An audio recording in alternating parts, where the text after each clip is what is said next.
शहराची खबरबात या बातमीपत्राचे प्रायोजक आहेत Mac care super speciality hospital Ahmednagar.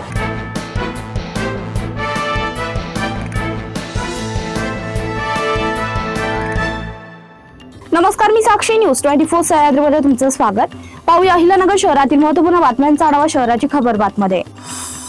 बाराबाबळी परिसरात टँकर मागे घेताना झालेल्या अपघातात 14 वर्षीय मुलगा गंभीर जखमी झाल्याची घटना घडली आहे। या प्रकरणी भिंगारकॅम्प पोलीस ठाण्यात ट्रॅक्टर चालकाविरुद्ध गुन्हा दाखल करण्यात आलाय। कान्हा हरेंद्र परमार असे जखमी मुलाचं नाव आहे। याबाबत सोन हरेंद्र परमार यांनी फिर्याद दिली आहे। अक्षय सुनील बेरड असे गुन्हा दाखल झालेल्या ट्रॅक्टर चालकाचं नाव आहे। रेल्वेतून पडल्याने प्रवाशाचा मृत्यू झालाय। अकोनेर गावाच्या शिवारात ही घटना घडली आहे। या प्रकरणी नगर तालुका पोलीस ठाण्यात गुन्हा दाखल करण्यात आलाय। रेल्वे अपघातात एका अनोळखी अल्पवयीन मुलाचा मृत्यू झाला। अकोनेर गावाच्या शिवारात गुरुवारी सकाळी 10:30 वाजेच्या सुमारास ही घटना घडली आहे।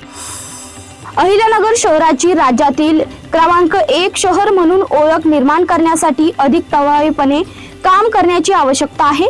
व्यावसायिक, औद्योगिक व नागरीकरणाच्या दृष्टीने शहराचा विकास साधण्यासाठी आराखडा तयार केला जाईल। या आराखड्याप्रमाणे कामे करण्यास भर देण्यात येईल असं प्रतिपादन जिल्ह्याचे पालकमंत्री डॉक्टर राधाकृष्ण विखे पाटील यांनी केलं।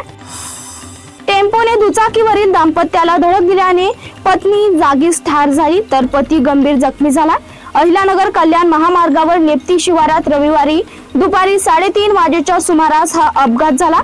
शहरातील नाले गावातील रहिवासी असलेले ऐश्वर्या आणि सिद्धांत वाकचौरे हे नेप्ती येथे नातेवाईकांकडे गेले होते। नातेवाईकांकडून घरी येत असताना नेप्ती फाट्याजवळ पाठीमागून भरधाव वेगात आलेल्या टेम्पोने त्यांना जोराची धडक दिली। या अपघातात ऐश्वर्या या जागीच ठार झाल्यात। सिद्धांत चंद्रकांत वाकचौरे हे गंभीर जखमी झाल्यात। नगर तालुका पोलीस ठाण्यात गुन्हा दाखल करण्यात आला।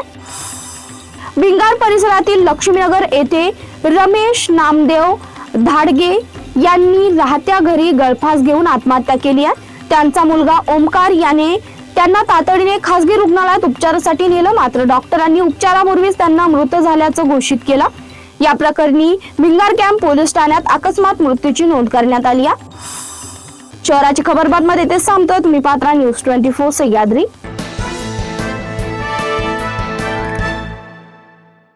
या बातमीपत्राचे प्रायोजक होते Mac care super speciality hospital Ahmednagar.